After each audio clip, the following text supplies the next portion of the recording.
Hello everybody, welcome to Totally Tabled. My name is Shaggy, and today I'm doing a full solo playthrough of Obsession. Obsession takes place in Victorian-era England. Players represent once prestigious families that have fallen on hard times. We are trying to reclaim our past reputations by building up our country estates, hosting popular activities, and inviting prestigious guests, hopefully catching the attention of the desirable Fairchild family. I went ahead and set up everything for a solo game. We're going to be playing a standard 16-round game. You shuffle up the theme deck and place it right there. Shuffle up the victory point deck and place it right there. Set your pawn right here at the beginning. Place the two Fairchild cards pretty much anywhere. I like to place them right there. We've set up our solo opponent. Now you have a lot of different choices. I've gone for the Fitzherbert family. This is sort of an intermediate level. And you place the solitaire card nearby, along with the die. I picked a random family and ended up with the Cavendish. Each family has a special family bonus, and ours is that we get to start with a little bit more reputation than any of the other families. We start on level 4 here, or position 4 of level 1. When we pass through here, we'll get to upgrade, level up our reputation to level 2. You'll see how that works in a little bit, but that's our special ability. Get your 5 starting workers, your 4 starting family cards, and your 5 starting estate tiles. On the main board, we've shuffled up the casual guests and the prestige guests. You set up the servants for hire like you're playing a 2-player game. And so we've done that. Shuffle up the objective cards. You get 5 to start the game at random. You also get 2 starting casual guests added to your hand. The starting casual guests are the ones with that little crown symbol right there. So we've picked 2 at random. And then you must set up the builder's market, and that's the most complicated part of setup here. You're going to draw tiles from the bag until you have 6 tiles that are either service tiles or have a prestige value of 1, 2, or 3. Any tiles that have a prestige value of 4, 5, or 6 go back into the bag. Also, any monuments would also go back into the bag. Once you have your 6 tiles, you then look at this little tiny number right there, and you're going to order them in ascending order. And that's pretty much it. I think we are ready to go. As always, we're just going to dive right in and just explain everything as we go. So let's stop wasting time and let's just get started. There's a great handy-dandy order of play tracker on our board, and so we're just going to follow that step by step. On the first turn, we can skip rotating service, and we can skip the round track, monument, and servants hall check. We'll jump straight to number 3, host an activity.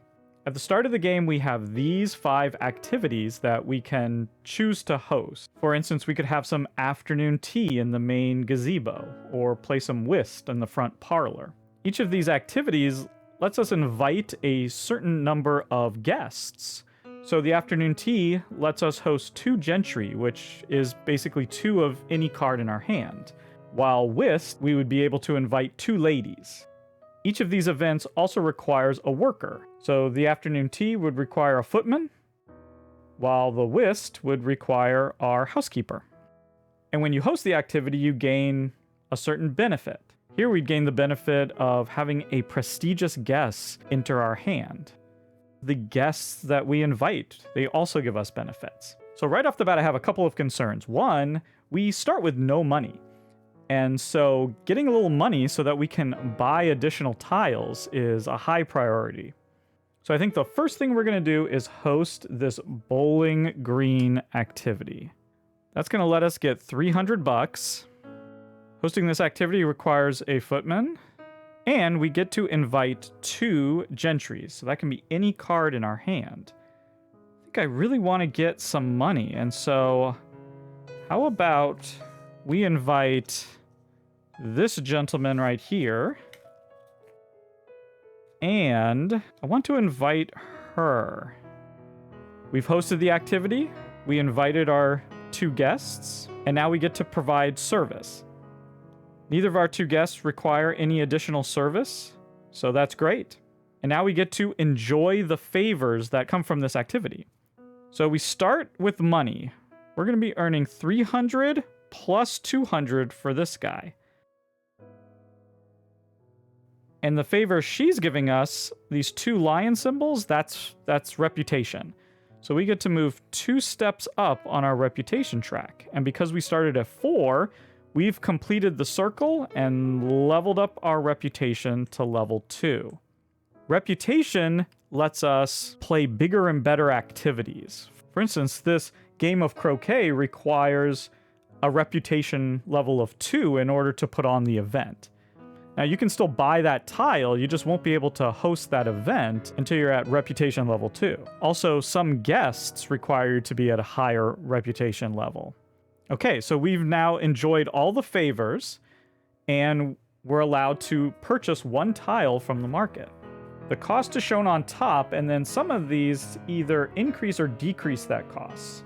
So this has a minus 200, so this would only cost 300.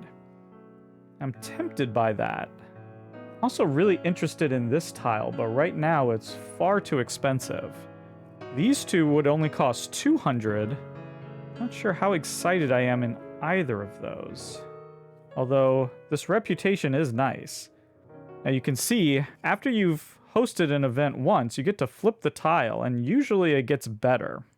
You know, I am interested in that, so I think I will spend the 300 for that croquet.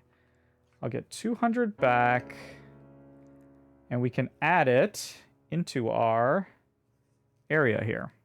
Now we clear the board. We discard the guests that attended our activity. Any servants that were used go into the expended service spot. They're not going to be available for 2 more turns. And then the activity that you use, you get to flip over onto its rose side. Now that does several things. One, before we flipped it over, this was worth negative 3 points. Now that we've flipped it, it's worth 2 points. The activity has changed a little bit. We're going to get a little less money than we were before because it's not as exciting as it once was. But we can continue to do that activity as much as we want. We just won't flip it again, right? We just flip it 1 time. You'll see why those victory points are really important here in just a little bit. But for right now, we're just going to continue on. When we purchase that tile, we should have slid everything over and got a new tile from this massive draw bag. And there we go. We have our remaining hand of cards. We have our discards over here. And it is the AI's turn. For the AI, you just roll this 20-sided die and see what you get. All right, we got an 11. You then consult this chart. And right there are 2 columns. There's the standard turn, and then there's a monument turn.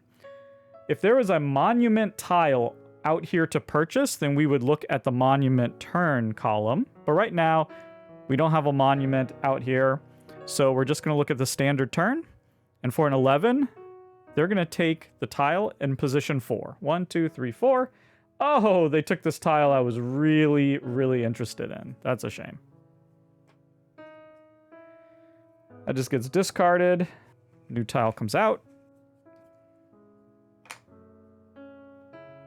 And there you go. That's it. We move on to the next round. And let's consult our order of play. Number 1, rotate service. What that means is anyone in the servants' quarters would move into the available worker spot, and anyone in the expended service moves to the servants' quarter spot. Right? We can only use the workers that are in that spot, so there's a little bit of a delay once we use them for when they'll be available to work again, which is why we may want to go hire some more servants. We'll see. Well, now we have a little bit of an interesting choice. Because we're at reputation level 2, we could host this game of croquet. But our footman is still too tired to work, so we're not going to be able to do that this turn. That also means that this afternoon tea is out. We just don't have that worker right now. I think that I want to do this prestige event, just a game of whist in the front parlor.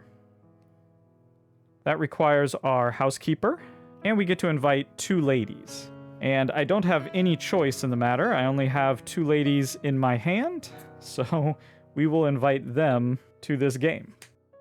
They also don't require any additional services, so we can just jump right into enjoying the favors. Do we get any money? No, they don't provide us with money, but look at this. 3 reputation. 1, 2, 3. Nice. Now, this card right here is a little bit special. It says here, admirer bonus. Only if a male prestige guest accompanies the young lady to an activity do we get this bottom favor with the little asterisk there. So we're not going to be able to get those 2 favor. But we will be able to get the top favor there, which is just drawing a casual guest. And we add it directly into our hand. So, ooh, we got Miss Diane Blowers. Blowers? Not sure.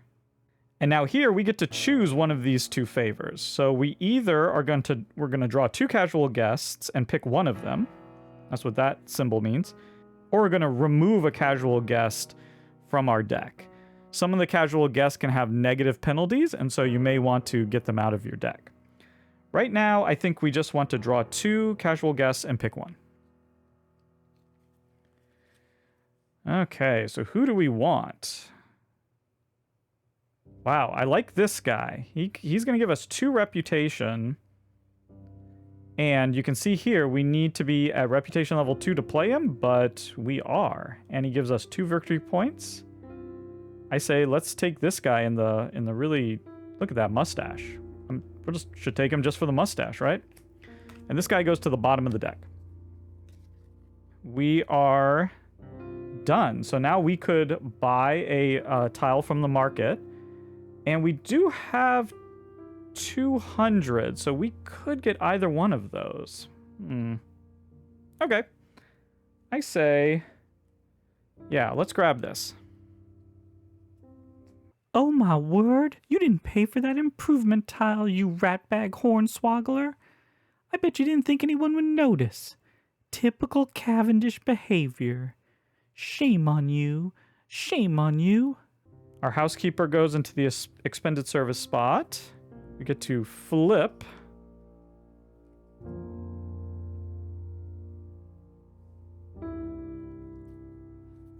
And our 2 guests go into our discard pile.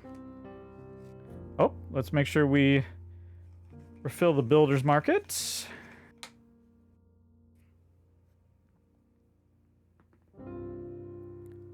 Wow, a 20.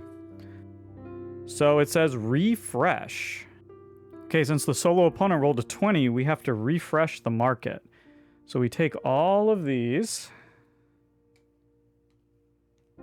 put them aside, and we're going to draw 6 new tiles, and we're going to place them in the market in numerical order, using these little numbers on the bottom.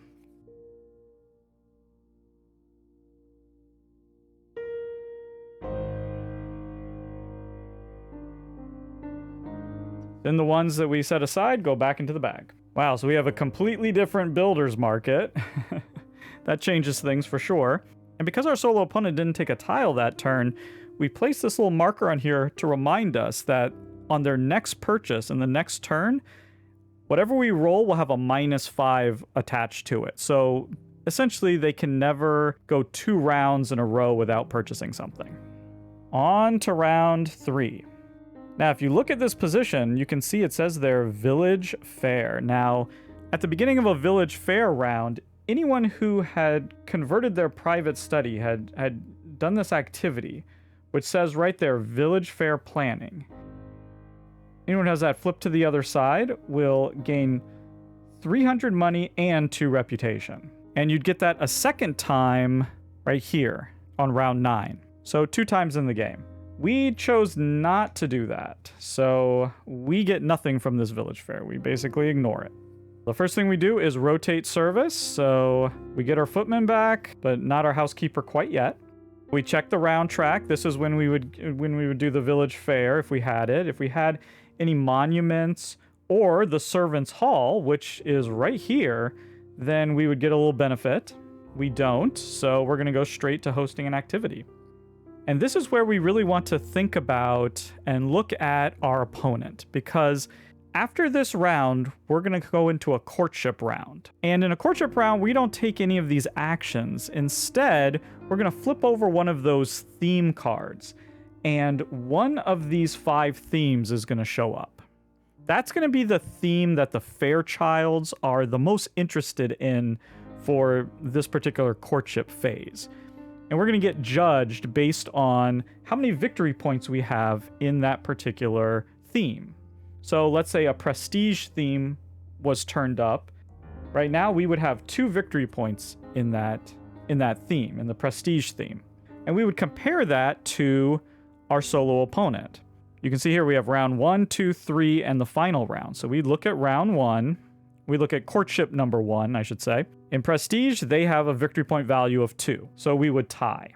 We really want to, as much as possible, be tied or ahead of them in all of these themes, right? Unfortunately, we don't know what theme is going to show up. Looking at their card for season 1, we're tied with them in the essentials department. We're behind them in service. We've tied them with the estate. We've tied with prestige. And we're behind them in sporting. So we're not leading in any of these right now, but we are tied at least in 3 of them. And we have a couple options, because if we were to hold this croquet activity, when we flip that, it would go to a 3. We would have 5 victory points in sporting, which would be a tie with them. Alternatively, if we held this afternoon tea, we'd go from -2 points to 2. Then we would be ahead of them. Both of these would let us play 2 cards from our hand. I like the idea of getting some more money. And being tied in 4 of these means that, we'd only lose if service were to come out. Yeah, I think we will. I think we'll hold this croquet event. We have our footmen. You can see there it requires being a reputation 2, which we are. We can invite any 2 guests. I really like the idea of inviting this guy. Again, we have to be a reputation 2, we are, and he requires our little green guy, the valet, to sort of escort him. And who else do we want? Ooh, if we invited her, we would have 3 reputation going here. I think we want a little extra money, though. We're getting 2, so I'd be at 4. We might want to get to 5 so we could get this smoking room. Yeah, so maybe we'll have this guy join. Yeah, I like that. All right, so let's get our favors. We're getting 300 money. And 2 reputation. 1, 2, which bumps us up. We've leveled up again to reputation 3. Nice. With our 500, boy, we could do a lot of things. We could buy any of these. I feel like I'm most interested in that smoking room, though. We could just save up for something like that, but no, I think let's go for the smoking room. So that's going to cost exactly 500.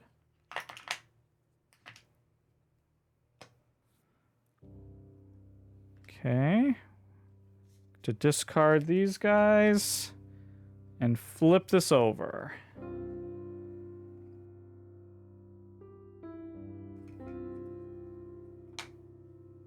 Now, the really cool thing about that smoking room, too, is it starts at 1 point. So now we have 3 points here, which is beating the AI. So we're actually tied in 3 and ahead in 1. That's really good. The AI is going to roll. Rolled a 15, but remember, because of that pawn, -5, so it's really a 10. No monuments on the board. So, going to remove position 3. 1, 2, 3. Ah! That was another one I was interested in. He's doing a good job of taking away the tiles that I want, which always seems to happen. Oh, and there we go. A monument has come out on the board. The largest wine cellar. Really expensive, worth a bunch of victory points in the service area, and you get a reputation every round. We might want to save up for that, but we'll see. We'll see if we can beat the AI to it. It's sometimes very hard. And because they use this, we take that off. Now their next roll will be just a normal roll. Okay, here we go. Let's go into a courtship phase. I'm going to shuffle up these cards again, just so nobody thinks I am cheating here. Cheat? You? How could anyone think that you would cheat? You sicken me. We're going to draw one of these themes. We don't want it to be service. We would love to see prestige, but as long as it's not service, we're happy.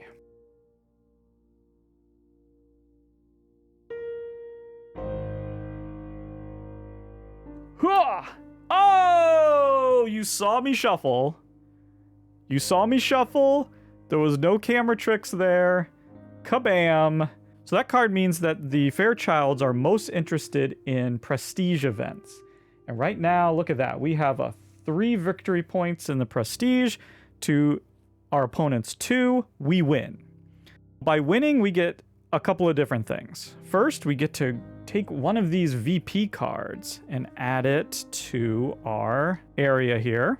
This is going to be worth 3 victory points at the end of the game, or at some point we can spend it in order to do that action, which, let me check on that. I think that means, oh yeah, here it is. We can purchase any number of tiles from this. Normally you can only purchase 1, but we could spend this in order to purchase extra tiles. Now you need a ton of money to do that, so maybe we hold on to it for 3 points, who knows. The other thing that we get is we can take one of these 2 Fairchild cards into our hand and use it during the next season. Once the next courtship phase comes up, we'll have to put it back. And so we need to decide which one we prefer. Depends on which of these. This one needs 2 gentlemen, this one needs 1 lady. And that's 3 ladies if we wanted to do it again. I feel like I have more gentlemen, so we'll take Elizabeth Fairchild. And she goes straight into our hand. And there we go. That's it. We get to move right on.